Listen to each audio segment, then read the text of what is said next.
अस्सलाम वालेकुम जी। आज की वीडियो में आपसे शेयर करेंगे पाकिस्तान की फाइनल प्लेइंग 11 जो कि कोच माइक हैसन और कप्तान नए नवेले कप्तान शहनशाह अफरीदी ने खुद बनाई है। और इसमें कौन सी 11 होगी जो कि कल साउथ अफ्रीका के खिलाफ पहला वनडे मैच खेलेगी। फाइनल प्लेइंग 11 कौन सी है वो आपसे शेयर करेंगे। ओपनिंग जोड़ी कौन सी है जी, नई ओपनिंग जोड़ी आपको दिखाई देगी जी इस पहले वनडे मैच में। और इसके अलावा पाकिस्तान की प्लेइंग 11 में भी 4 तब्दीलियां जो वो होने जा रही हैं, जो कि वेस्ट इंडीज के खिलाफ प्लेइंग 11 खेली थी लास्ट वनडे मैच, उसमें से 4 खिलाड़ी ड्रॉप किए गए हैं और 4 नए खिलाड़ियों को मौका मिलने जा रहा है। फाइनल प्लेइंग 11 आपको बताएंगे। और इससे पहले कि आपको मैं प्लेइंग 11 बताऊं तो अब जी जो शहनशाह अफरीदी हैं उनके हाथ में ये है, उन्होंने ये गारंटी मांगी है आकिब जवेद से कि जो प्लेइंग 11 है वो खुद बनाएंगे और उनके साथ कोच माइक हैसन उनसे मशवरा करेंगे। पहले आपने देखा कि जब मोहम्मद रिजवान कैप्टन होते थे तो तब जो वो प्लेइंग 11 बनाने के लिए एक सिलेक्टर साथ में जाता था। जैसा कि आपने देखा कि ऑस्ट्रेलिया के टूर पर और साउथ अफ्रीका के टूर पर असद शफीक साथ में सिर्फ प्लेइंग 11 बनाने के लिए जाते थे।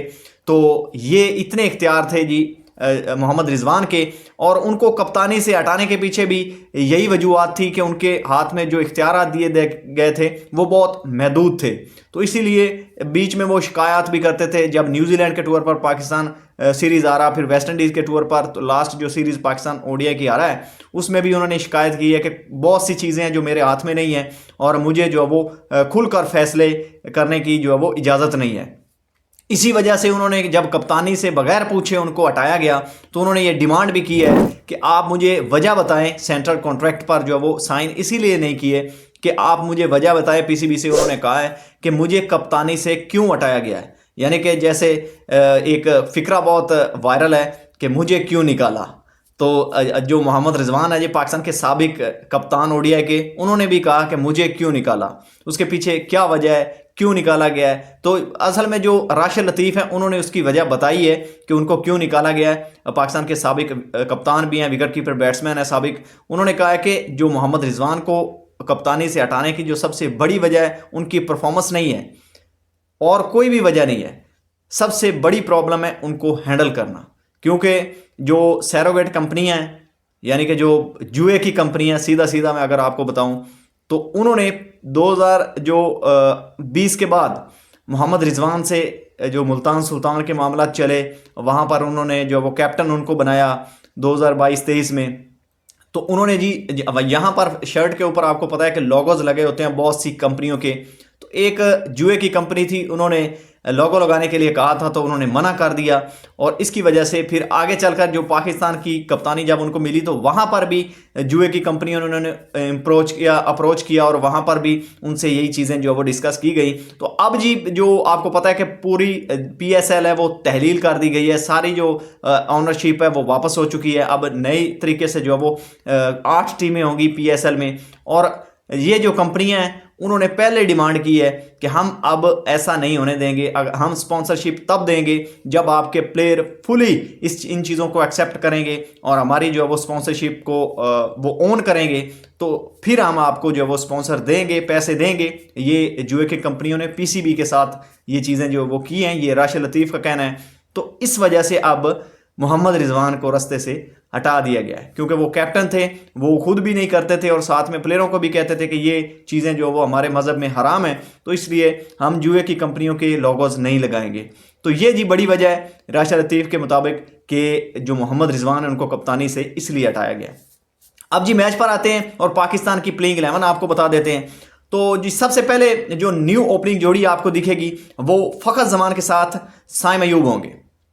पहले आपने देखा कि जब वेस्ट इंडीज़ के टूर पर आपने पाकिस्तान की जो ओपनिंग जोड़ी थी वो साइम अयूब और अब्दुल्ला शफीक थे, क्योंकि फ़खर जमान वहाँ पर इंजरी का शिकार हुए थे। एक मैच खेला था, 2 मैचेस में वायर हो गए, फिर वो वापस पाकिस्तान आ गए थे और इसी वजह से वो जो है वो एशिया कप से पहले उनको रिकवरी करने के लिए टाइम भी चाहिए था। तो उन्होंने जो है वो पूरा टाइम लिया और फ़खर जमान अब दोबारा पाकिस्तान के ओडीआई स्क्वाड में आए हैं और उनको जगह मिली है जी। ओपनिंग करेंगे साइम अयूब के साथ और नंबर 3 पर बाबर आजम आएंगे। बाबर आजम के पास ये बहुत ही यानी कि अच्छा मौका है, उनकी फॉर्म लगी हुई है। वो फाइनल मैच में उन्होंने जो तीसरा मैच था लाहौर में T20 उन्होंने जितवाया, वहाँ पर 68 रन किए।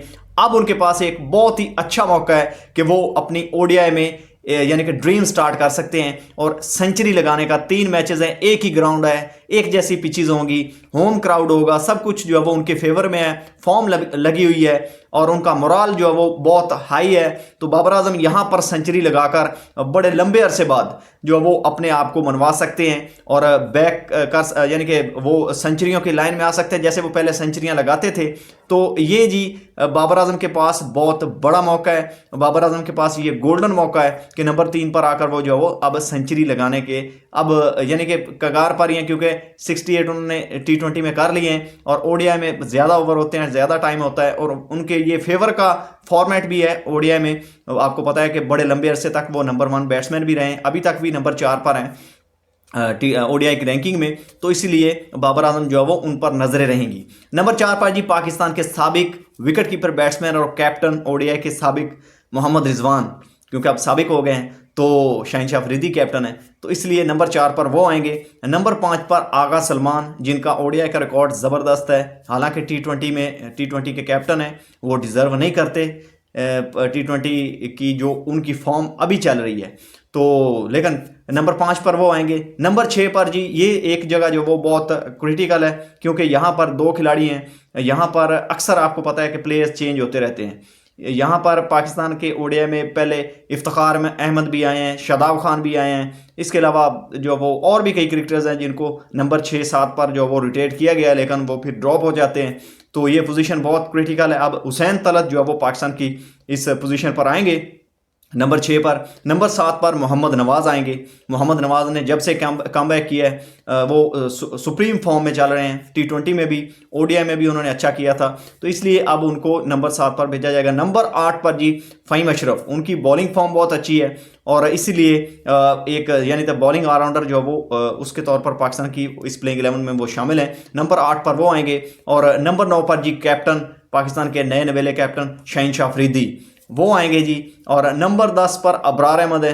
हालांकि यहाँ पर जो वो आप फैसल अकरम को चांस ले सकते हैं, उनको चांस दे सकते हैं, क्योंकि ये लंबा फॉर्मेट है और वो परफॉर्म करके आए हैं, ना सिर्फ डोमेस्टिक में और बल्कि इससे पहले वो टॉप एंड T20 ऑस्ट्रेलिया में भी उन्होंने बहुत विकेटें चटकाई हैं, बहुत परफॉर्म किया है, उसकी वजह से इंक्लूड किया गया as a left arm spinner. और सुफियान मुकीम को ड्रॉप किया गया है, जो कि सही फैसला नहीं है। फैसल अकरम को आप चांस दे सकते हैं, लेकिन सुफियान मुकीम को नज़रअंदाज नहीं कर सकते, वो भी परफॉर्म कर रहे थे। चलो किसी नए लड़के को चलो मौका मिला है तो वो जो है वो होने चाहिए, उनको मौका मिलना चाहिए इन 3 वनडे मैचेस में। अबरार अहमद को भी रखना चाहिए, वो परमानेंट आपके मेंबर हैं 11 में, लेकिन चांस देने के लिए आप जो है वो यहाँ पर दे सकते हैं, लेकिन अबरार अहमद ही खेलेंगे। और नंबर 11 पर जी हारिस रऊफ और नसीम शाह के हवाले से खबर है कि हारिस रऊफ को मौका मिलेगा, क्योंकि वो फेवरेट हैं। आपको पता है कि पाकिस्तान के जो कैप्टन इस वक्त शहनशाह अफरीदी हैं, उनके जोड़ीदार हैं लाहौर कलंदर में भी, और वैसे भी वो उन दोनों जो वो आपस में एक साथ बॉलिंग करने को जो अच्छा समझते हैं। तो नसीम शाह के ऊपर जो वो सबकत दिले गए हैं जी हारिस रऊफ, वो पाकिस्तान की प्लेइंग 11 का हिस्सा होंगे। तो ये 11 है जी, एक बार फिर आप सुन लीजिए। फ़खर जमान, साइम अयूब, बाबर आजम, मोहम्मद रिजवान, सलमान अली आगा, हुसैन तलत, मोहम्मद नवाज़, फ़हीम अशरफ, शहनशाह अफरीदी, अबरार अहमद और हारिस रऊफ पाकिस्तान की फाइनल प्लेइंग 11 होगी जी।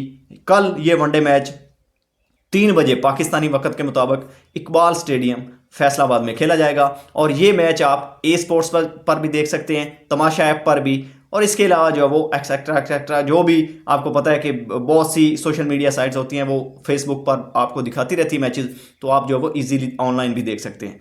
तो वीडियो अगर पसंद आई है तो वीडियो को लाइक ज़रूर कीजिएगा और इस वीडियो को अपने दोस्तों के साथ शेयर भी कीजिएगा। चैनल पर पहली बार आए, चैनल को सब्सक्राइब करके जाइएगा। मिलते हैं नेक्स्ट वीडियो में, तब तक के लिए अपना भी ख्याल रखिएगा और इस चैनल का भी। अल्लाह हाफिज़।